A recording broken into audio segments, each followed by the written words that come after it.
Hello and welcome. You're tuned into TMH as we present you our daily English news. Our headlines for today: Tigray armed forces have neutralized 5 Eritrean divisions at Berhale front.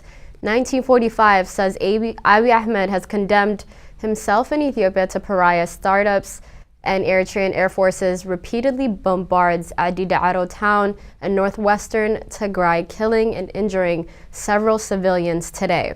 As we move on to our main updates today, we're going to start with our breaking news. Eritrean force repeatedly bombards Adidaro town in northwestern Tigray, killing and injuring several civilians. Tigray TV reported that this attack targeted several residential areas, and the number of casualties has not yet been known to be true. Let's take a listen.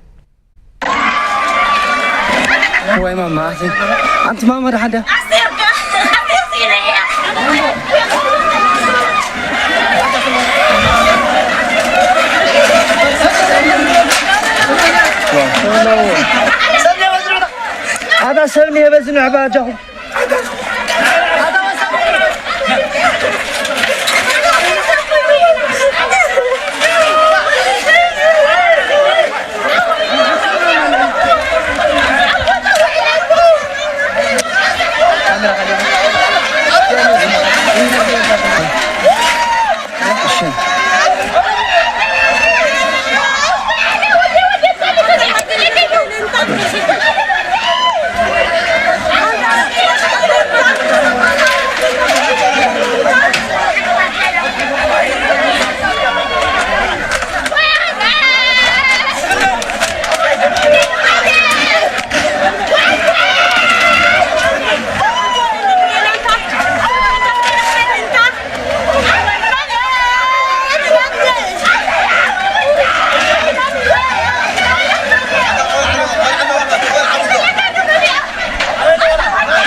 As the Ethiopian and Eritrean forces continue to bombard the Tigray region through aerial strikes, what's currently happening on the ground is a different story. Tigray armed forces have neutralized 5 Eritrean divisions at the Berhale front, and member of Tigray's Central Command, Getachew Reda, announced on his official Twitter account that the Eritrean divisions 22, 30, 38, 61, and 67 have been successfully neutralized, with many senior commanders killed or captured. According again to Getachew Reda, the debacle that's in Afar front was Isaias Afwerki's answer to the need to short-circuit the road to Ma'ala, which has his lackluster performance along with his Ethiopian junior partners and other fronts is currently on display. His adventure in Afar obviously proved as disastrous, said Getachew Reda again on his official Twitter account.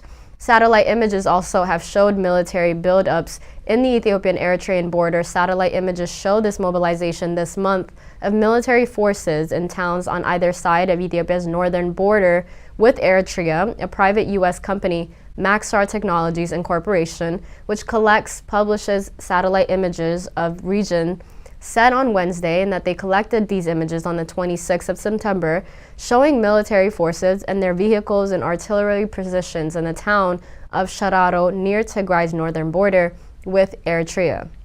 These images from Eritrea were taken on the 19th of September and show the deployment of heavy weaponry in the town of Sarha near the Tigray border, and Tigray forces said on the 13th of September that Eritrean troops fighting alongside Ethiopian soldiers had at one point taken control of Shararo since the fighting has resumed, and suggested that they had since been beaten back. They've also accused the Eritreans of shelling Tigrayan towns from territories in the most recent weeks, as we saw earlier on this segment.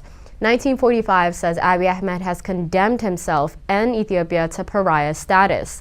An online current affairs publication, 1945, is an article which titled How Ethiopia's Abiy Ahmed lost the world, reported the Ethiopian Prime Minister has become an impediment to both peace and to Ethiopia's efforts to secure an influence commensurating with its size, history, and economic potential. A year ago, Abiy Ahmed might have used external diplomacy to shield himself from accountability for his own actions, although today it's just merely too late, as the article stated. And according again to the article, Abiy may truly be unable to recognize the error of his ways, as he may have been a messiah-type complex, believing that he absolutely cannot do any wrong. It added that Abiy may also terrorize those around him. They either censor themselves or fear contradicting their boss. The article also noted that many longtime visitors to Ethiopia report public fear approaching what Ethiopia experienced under the Derg regime, and that this should extremely raise alarms as well. The article reported that Abiy Ahmed has directed collective punishment and mass starvation on the entire people of Tigray, as the article indicated that Abiy Ahmed's hatred for Tigrayans led them to disqualifying an embrace of rogues as well. To make peace with Eritrea's dictator, Isaias Afwerki, is one thing. To collaborate actively with him is a completely other. The Abiy Ahmed appears to have been blessed, as a foreign invasion of Ethiopian is treasonous on its face, it says, as the article stressed, also saying that alliance with former Somali President Mohamed Farmajo, a man who collaborated with al-Shabaab and sought to extend his own term illegally, is almost as stigmatizing. 1942 reported that Abiy Ahmed's campaign in Tigray has been a disaster and that it should mark the end of Abiy's rule, but that does not mean an end to Ethiopia unless Ethiopians continue to follow in Abiy's footsteps and on his suicide mission.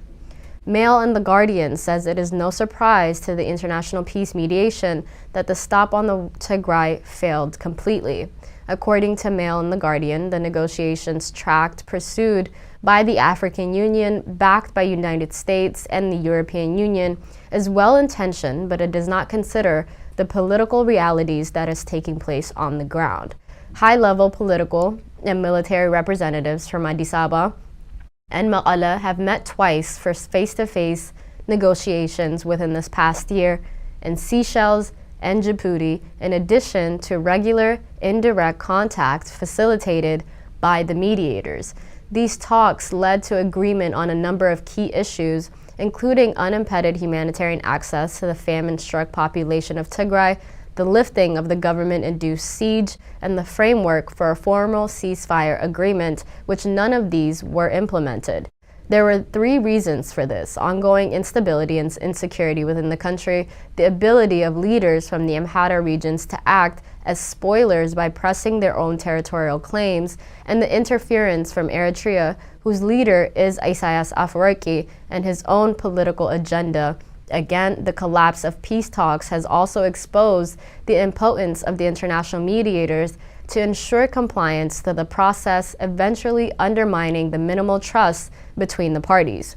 A realistic analysis of power, dimension, and political objective of the key belligerent parties is urgently needed to develop a more effective strategy to bring an end to Ethiopia's current civil war. The article suggested that the only option to deal with what is called the nefarious actor Eritrea is to make it too costly for Isaias to continue destabilizing Ethiopia by imposing a fresh raft of smart sanctions on the top-level political party, military, and leadership. It added this could go hand in hand with weapons embargo and moves to cut off the formal and informal flow of resources to the regime in the order to defund the military apparatus that is being used to not only perpetuate war crimes in Tigray, but also to suppress the Eritrean people. Our final update for today: the Global Society of Tigray Scholars and Professionals asks the international humanitarian organizations to act urgently to mitigate the expanding human-made famine and daily loss of life within the Tigray region. The Global Society of Tigray Scholars and Professionals, also known as GSTS, demanded that the international humanitarian organizations consider the intensifying catastrophic humanitarian implications of the new military offensive on Tigray by the allied Ethiopian, Amhara Regional and Eritrean forces.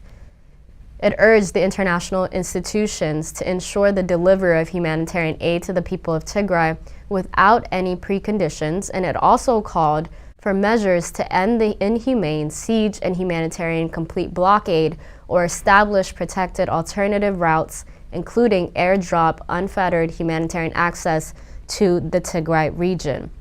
GSTS requested for increase on humanitarian aid earmarked to Tigray to commensurate with the increasing humanitarian crisis in Tigray. They also called for urgent concrete measures that force the Ethiopian government to abide by international humanitarian laws and ensure the resumption of all essential services, including telecommunications, internet, electricity, banking, and financial services, while fuel, land, and air civilian transport, trade, and other publics also be allowed. It called for concrete measures to enact an immediate, unconditional, and variable withdrawal of all Eritrean and Amhara regional forces from all territories of Tigray. In keeping with the UN Human Rights Council resolution, GSTS called for the UN, the AU, and all international partners to exert all necessary pressure on the Ethiopian government to stop partnering with the Eritrean government to exterminate its own people and instead accept calls for mutual and agreed cessation of hostilities and ongoing negotiations and continued peace talks as well. That concludes our news for today. Thank you so much for tuning in. Bye-bye.